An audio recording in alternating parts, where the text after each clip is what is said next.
मैं दीपक शर्मा, आपके अपने YouTube चैनल दीपक साइंस क्लासेस में आपका स्वागत है। बच्चों कैसे हो? आशा करता हूं कि आप सभी अच्छे होंगे, मस्त होंगे, स्वस्थ होंगे और घर पर होंगे। बच्चों इससे पहले वाली क्लास के अंदर हमने बात की थी आवेश के बारे में। आवेश के बारे में बिल्कुल बेसिक बात की थी कि आवेश के बारे में सबसे पहले किसने बताया।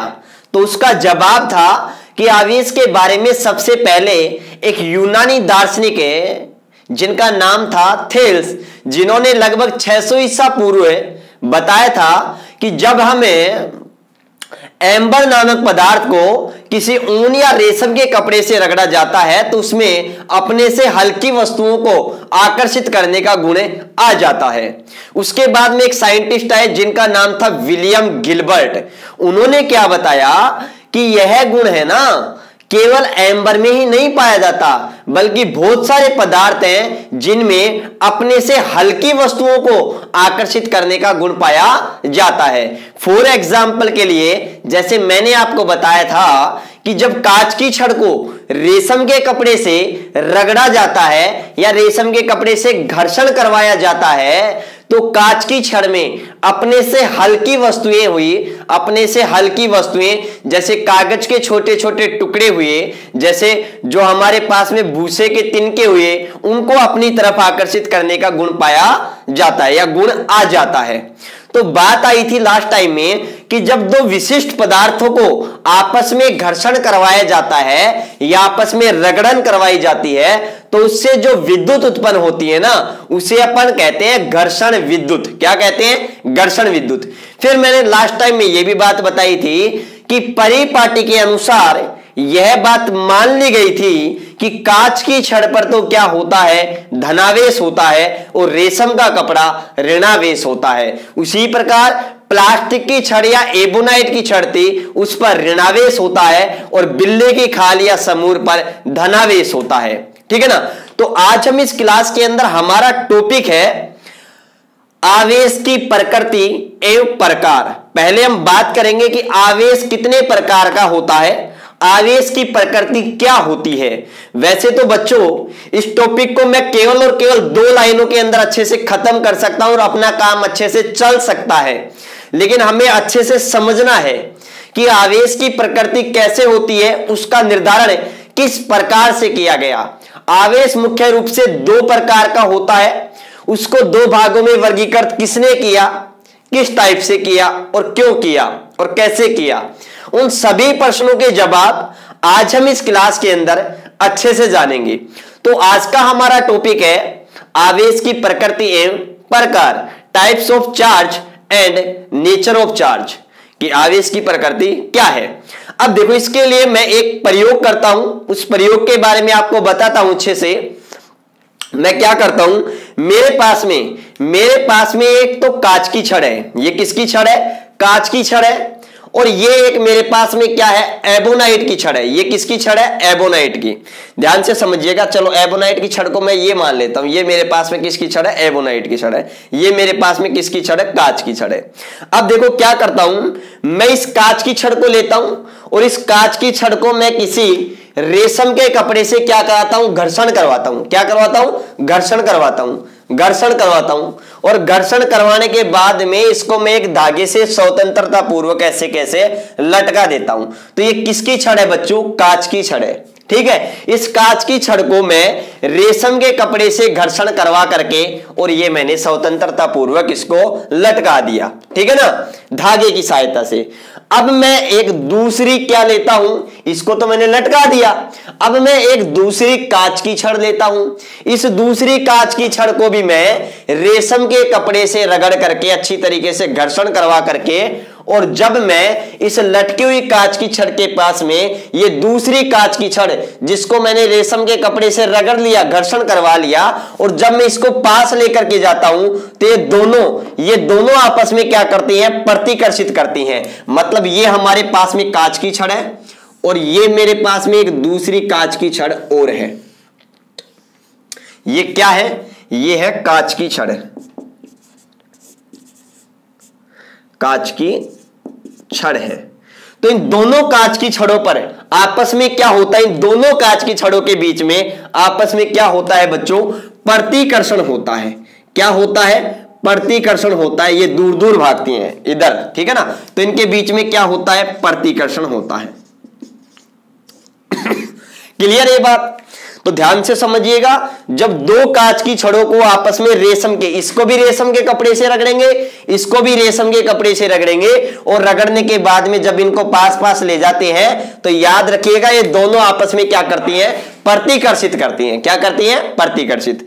अब मैं क्या करता हूं, अब मेरे पास में मैं एक प्लास्टिक की छड़ लेता हूं या एबोनाइट की छड़ लेता हूं। चलो मैंने प्लास्टिक की छड़ ले ली, और ये मेरे पास में क्या है, प्लास्टिक की छड़ है। ध्यान से समझिएगा, ये मेरे पास कांच की छड़ थी, ये दोनों ही कांच की छड़ थी, यहां ये भी कांच की छड़ थी और ये भी कांच की छड़ थी। यहां पर मैं प्लास्टिक की छड़ ले रहा हूं, एक प्लास्टिक की छड़ ये है, एक प्लास्टिक की छड़ ये है, दो प्लास्टिक की छड़ है। अब बच्चों में इसको, प्लास्टिक की छड़ को भी बिल्ली की खाल से या समूर से मैं क्या करा लेता हूं, घर्षण करवा लेता हूं, रगड़ा लेता हूं, और इसको स्वतंत्रता रूप से धागे से क्या कर देता हूं, लटका देता हूं। अब मैं दूसरी जो हमारे पास में दूसरी जो प्लास्टिक की छड़ थी उसको भी मैं बिल्ली की खाल से या समूर से रगड़ा करके, घर्षण करवा करके जब इन दोनों छड़ों को आपस में पास पास लेके जाता हूं तो याद रखिएगा ये दोनों छड़ आपस में क्या करती हैं, प्रतिकर्षित करती हैं। एक दूसरे को क्या करती हैं, प्रतिकर्षित करती हैं। और ये छड़ किसकी है, ये छड़ है बच्चों प्लास्टिक की छड़। किसकी छड़ है, प्लास्टिक की छड़। ये भी और ये भी, तो ये दोनों आपस में क्या करती हैं, ये दोनों आपस में क्या करती हैं, प्रतिकर्षित करती हैं। ये दोनों आपस में क्या करती हैं, प्रतिकर्षित। तो यहां पर भी क्या होता है, प्रतिकर्षण होता है। अब क्या करते हैं, अब करते हैं हमें, एक तो लेते हैं कांच की छड़। देखो ये तो हमारे पास में किसकी छड़ हो गई, कांच की छड़, कांच की छड़। अब हम इस कांच की छड़ को तो किससे घर्षण करवा लेते हैं, किससे रगड़ा लेते हैं, इस कांच की छड़ को तो हम इस रेशम के कपड़े से क्या करवा लेते हैं, घर्षण करवा लेते हैं, रगड़न करवा लेते हैं, और इसको स्वतंत्रता पूर्वक लटका देते हैं। अब हम एक प्लास्टिक की छड़ लेते हैं, ठीक है, और इस प्लास्टिक की छड़ को हम किससे घर्षण करवाते हैं, बिल्ली की खाल से या समूर से। जब इनको दोनों को घर्षण करवाने के बाद में जब दोनों को हम इनको पास पास लेकर के जाते हैं, क्या लेके जाते हैं, जब इन दोनों को पास पास लेकर के जाते हैं तो याद रखिएगा ये हमारे पास में किसकी छड़ है बच्चों, प्लास्टिक की छड़ है। किसकी छड़ है, प्लास्टिक की छड़ है, ठीक है। और जब इन दोनों को हम पास पास लेकर के जाते हैं तो याद रखिएगा ये दोनों एक दूसरे को क्या करती हैं, आपस में क्या करती हैं, आकर्षित करती हैं। ये दोनों एक दूसरे को क्या करती हैं, आकर्षित करती हैं। क्या करती हैं, आकर्षित करती हैं। इसका मतलब क्या हुआ ध्यान से समझिएगा, इसका मतलब क्या हुआ, ध्यान से समझिएगा। जब दोनों कांच की छड़ को हम रेशम के कपड़े से रगड़वा करके, दोनों को रेशम के कपड़े से रगड़वा करके पास पास ले जाते हैं, प्रतिकर्षण होता है।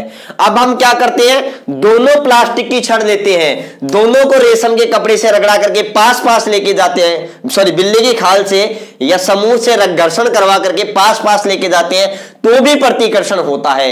लेकिन जब हमें कांच की छड़ को रेशम के कपड़े से, प्लास्टिक की छड़ को बिल्ली की खाल या समूह से घर्षण करवा करके, रगड़न करवा करके जब पास पास लेके जाते हैं तो ये दोनों आपस में क्या करते हैं, आकर्षित करते हैं। क्या करते हैं, आकर्षित करते हैं। तो बच्चों एक बात आप अच्छे से समझ गए, और वो बात क्या समझ गए कि जिस प्रकार का आवेश कांच की छड़ पर है ना, उस प्रकार का आवेश प्लास्टिक की छड़ पर नहीं है। और इसका मतलब इन दोनों पर जो आवेश है ना वो अलग अलग है, उसकी प्रकृति अलग अलग है। मतलब जो जिस टाइप का आवेश कांच की छड़ पर है ना, उस टाइप का आवेश प्लास्टिक की छड़ पर नहीं है। क्योंकि ये बात तो हमें पहले से पता है कि असमान आवेश, विजातीय आवेश आपस में क्या करते हैं, आकर्षण करते हैं। तो यहां आकर्षण हो रहा है, इसका मतलब क्या है, इसका मतलब यह है कि जिस प्रकार का आवेश कांच की छड़ पर है उस प्रकार का आवेश प्लास्टिक की छड़ पर नहीं है। क्लियर है बात? इसका मतलब यहां पर क्या हो रहा है, आकर्षण हो रहा है। और यहां पर देखो प्रतिकर्षण क्यों हो रहा है, क्योंकि जैसा आवेश इस प्लास्टिक की छड़ पर है वैसा ही आवेश इस प्लास्टिक की छड़ पर है, जैसा आवेश इस कांच की छड़ पर है वैसा ही आवेश इस कांच की छड़ पर है। इसलिए यहां पर क्या हो रहा है, प्रतिकर्षण हो रहा है। क्योंकि बच्चों एक बात यहां से निकल करके आती है कि समान या सजातीय आवेश, समान या सजातीय आवेश एक दूसरे को क्या करते हैं, रिपेल करते हैं, प्रतिकर्षित करते हैं। क्या करते हैं, प्रतिकर्षित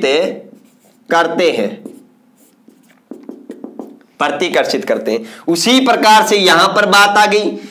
ठीक है, यहां पर भी समान आवेश है। अब देखो चिन्ह परिपाटी के अनुसार पहले ये मान लिया गया, उस टाइम नहीं पता था, ये मान लिया गया कि कांच की छड़ पर होता है वो धनावेश होता है, धनावेश होता है।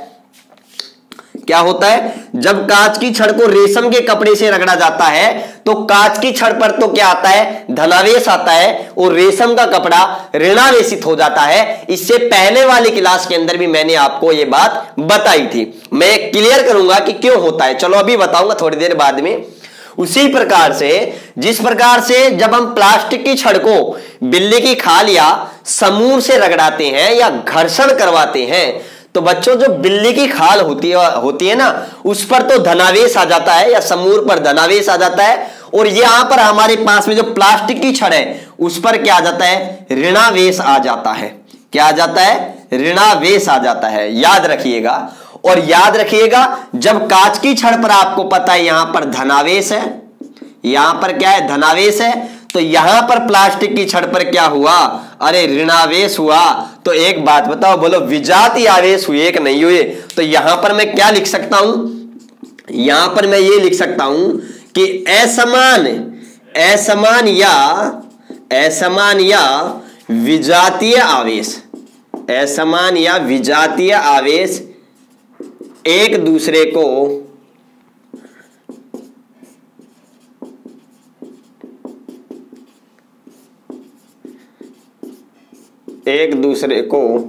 क्या करते हैं बच्चों, आकर्षित करते हैं। क्या करते हैं, आकर्षित। इसका मतलब ये है अगर पॉजिटिव चार्ज है उसके पास में कोई नेगेटिव चार्ज है, या हमारे पास में पॉजिटिव चार्ज है और उसके पास में अगर कोई नेगेटिव चार्ज लेकर के जाएंगे तो याद रखिएगा नेगेटिव चार्ज पॉजिटिव चार्ज की तरफ अट्रैक्ट होगा और पॉजिटिव चार्ज नेगेटिव चार्ज की तरफ क्या होगा, अट्रैक्ट होगा। इसका मतलब उन दोनों के बीच में आकर्षण होगा। ठीक है, चाहे पहले हम यहां नेगेटिव ले ले, ठीक है, और चाहे हम बाद में यहां पर क्या ले ले, पॉजिटिव ले ले, ऐसा कोई फर्क नहीं पड़ता है। ठीक है ना, ये बात ध्यान से समझिएगा। जबकि यहां पर क्या है, यहां पर एक बात है, अगर आपके पास समान आवेश है, या तो पॉजिटिव पॉजिटिव हो या फिर कैसे हो, नेगेटिव नेगेटिव हो, तो याद रखिएगा समान आवेश एक दूसरे को क्या कर रहे हैं, यहां पर प्रतिकर्षण कर रहे हैं, दूर दूर भाग रहे हैं। जबकि यहां चाहे पॉजिटिव पॉजिटिव हो और चाहे वो क्या हो, नेगेटिव नेगेटिव हो, तो समान आवेश एक दूसरे को क्या कर रहे हैं, याद रखिएगा समान आवेश एक दूसरे को क्या करते हैं, प्रतिकर्षित करते हैं, जबकि असमान आवेश एक दूसरे को क्या करते हैं, आकर्षित करते हैं। यह बात क्लियर होनी चाहिए। यहां पर भी दोनों चार्ज समान है, तो यहां पर भी मैं यही बात बोलूंगा कि समान या सजातीय आवेश, समान या सजातीय, सजातीय मतलब एक ही कैटेगरी के, चाहे वो नेगेटिव नेगेटिव हो चाहे वो पॉजिटिव पॉजिटिव हो, तो समान या सजातीय आवेश एक दूसरे को क्या करते हैं, प्रतिकर्षित करते हैं। क्या करते हैं? प्रतिकर्षित करते हैं। ये बात बिल्कुल ध्यान से समझिएगा, कहीं कोई दिक्कत वाली बात आपको नहीं होनी चाहिए। मैंने आपको अच्छे से क्लियर कर दिया है ये बात कि समान आवेश, देखो यहां से हमें एक बात पता लग गई, एक बात का मालूम हो गया कि आवेश वास्तव में दो टाइप के होते हैं, एक धनात्मक और एक ऋणात्मक। और बच्चों आवेश का यह नामकरण है ना, आवेश का यह नामकरण है ना, वो एक अमेरिकी वैज्ञानिक थे। तो यहां से हमें एक बात का मालूम हो गया, वो मालूम क्या हो गया कि आवेश मुख्यतः दो प्रकार का होता है। कितने प्रकार का होता है? दो प्रकार का होता है। ठीक है, एक हमारे पास में आ गया पॉजिटिव चार्ज, दूसरा हमारे पास में आ गया नेगेटिव चार्ज। क्लियर ये बात? एक धनावेश होता है और दूसरा हमारे पास में क्या होता है बच्चों? ऋणावेश होता है। अब ध्यान से समझिएगा। चलो पहले आप इसका स्क्रीनशॉट लेना चाहो तो ले सकते हो, बाकी नोट्स की पीडीएफ फाइल आपको अवेलेबल हो जाएगी। कहीं कोई घबराने वाली बात आपको बिल्कुल नहीं है, ठीक है ना। तो एक बात तो ये क्लियर हो गई कि समान आवेश एक दूसरे को प्रतिकर्षित करते हैं, असमान आवेश एक दूसरे को आकर्षित करते हैं। ये हमको पता लग गया आवेश की प्रकृति के बारे में कि आवेश दो प्रकार के होते हैं। समान आवेश होते हैं वो प्रतिकर्षण करते हैं, और असमान आवेश क्या करते हैं? आकर्षण करते हैं, आकर्षित होते हैं। उसके बाद में हमें यह भी मालूम हो गया कि आवेश दो प्रकार के होते हैं। इसी के बेसिस पर पता चला कि आवेश दो प्रकार के होते हैं। जैसे एक कांच की छड़ पर अलग है और प्लास्टिक की छड़ पर अलग है। एक को कांच की छड़ पर धनावेश माना गया और प्लास्टिक की छड़ पर ऋणावेश माना गया, ठीक है ना, चिन्ह परिपाटी के अनुसार, ठीक है ना। तो ध्यान से समझिएगा। तो इस प्रकार से हमारे पास में आवेश दो प्रकार के होते हैं। तीसरा आवेश का कोई प्रकार नहीं होता है, एक धनावेश और दूसरा ऋणावेश। और याद रखिएगा आवेश का नामकरण है ना, आवेश का नामकरण सबसे पहले किसने किया था वो और मैं आपको बता दूं। तो यहां पर मैं एक पॉइंट लिख रहा हूं, ध्यान से समझिएगा। आवेश का नामकरण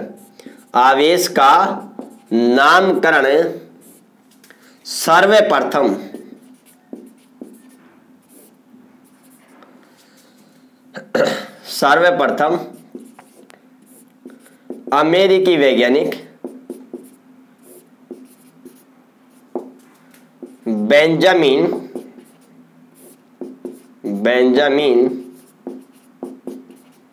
फ्रैंकलिन ने सन 1750 में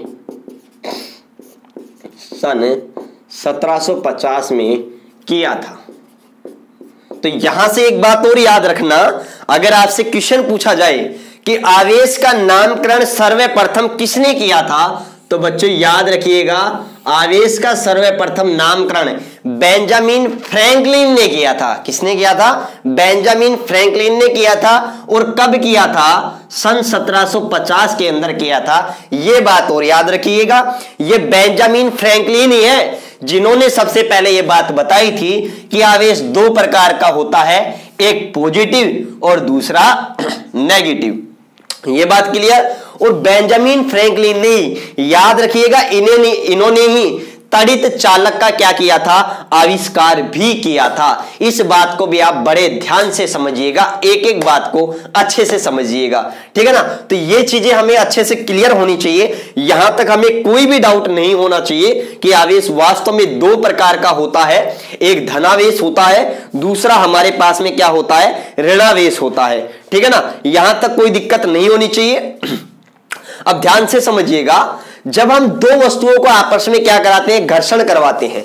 क्या कराते हैं? घर्षण कराते हैं। तो याद रखिएगा वो दोनों वस्तुओं में से एक वस्तु पर धनावेश उत्पन्न हो जाता है, एक वस्तु पर ऋणावेश हो जाता है, मतलब विपरीत आवेश क्या हो जाते हैं? उत्पन्न हो जाते हैं, ठीक है ना। इस बात का ध्यान रखिएगा। या मैं कहूं वे दोनों वस्तुएं क्या हो जाती हैं? आवेशित हो जाती हैं। देखो यहां से एक बात और समझनी है, कि जब हम कांच की छड़ को जब ये हमारे पास में कांच की छड़ है और ये मेरे पास में रेशम का कपड़ा है, तो देखो जब कांच की छड़ को रेशम के कपड़े से रगड़ा जाता है तो कांच की छड़ है ना भैया, कांच की छड़ धनावेशित हो जाती है और रेशम का कपड़ा ऋणावेशित हो जाता है। तो पहली बात तो एक बात ये याद रखिएगा, आवेश होता है ना, आवेश वो हमेशा युग्म के रूप में, युग्म का मतलब पेयर के रूप में। तो यहां पर एक बात और याद रखिएगा, आवेश हमेशा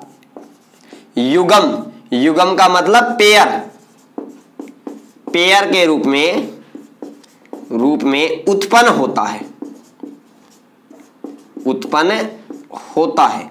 इस बात को ध्यान रखिएगा, कभी भी सिंगल आवेश जनरेट नहीं होता है, उत्पन्न नहीं होता है। ऐसा नहीं है कि जब मैं कांच की छड़ है और जब मैं इसको रेशम के कपड़े से रगड़ूंगा तो कांच की छड़ पर ही केवल धनावेश आएगा, रेशम के कपड़े पर कोई आवेश नहीं आएगा। ऐसा नहीं होता है बच्चों, याद रखिएगा। अगर कभी भी आप दो वस्तुओं को आवेशित कर रहे हो तो डेफिनेटली एक पर जितना धनावेश उत्पन्न हुआ है दूसरे पर उतना ही मात्रा में, परिमाण में उतना ही, मैग्नीट्यूड उतना ही, लेकिन चिन्ह विपरीत। एक पर जितना पॉजिटिव चार्ज उत्पन्न हुआ है दूसरे पर उतना ही नेगेटिव चार्ज क्या हो जाता है, उत्पन्न हो जाता है। इसलिए मैं कह सकता हूं कि आवेश हमेशा युग्म या पेयर के रूप में उत्पन्न होते हैं। और ये हमारा पास में एक्सपेरिमेंट है जो हमें इस बात को बताता है कि जब कांच की छड़ को रेशम के कपड़े से रगड़ा जाता है तो कांच की छड़ धनावेशित हो रही है तो रेशम का कपड़ा उतना ही ऋणावेशित हो रहा है। जब प्लास्टिक की छड़ को मैं बिल्ली की खाल से या समूर से रगड़ता हूं तो प्लास्टिक की छड़ जितनी ऋणावेशित हो रही है बिल्ली की खाल या समूर उतनी ही मात्रा में क्या हो रही है, धनावेशित हो रही है। ये बात ध्यान से समझना रे, क्लियर। अब ध्यान से समझिएगा, जब कोई वस्तु आवेशित होती है ना तो उसे हम कहते हैं विद्युन्मय। इस गुण को हम क्या कहते हैं, विद्युन्मय कहते हैं। और याद रखिएगा एक बात, वह गुण जो दो प्रकार के आवेशों में अंतर करता है, वह गुण जो दो प्रकार के आवेशों में क्या करता है, अंतर करता है, उसे कहते हैं आवेश की ध्रुवता। क्या कहते हैं, आवेश की ध्रुवता। तो याद रखिएगा, वह गुण जो दो प्रकार के आवेशों में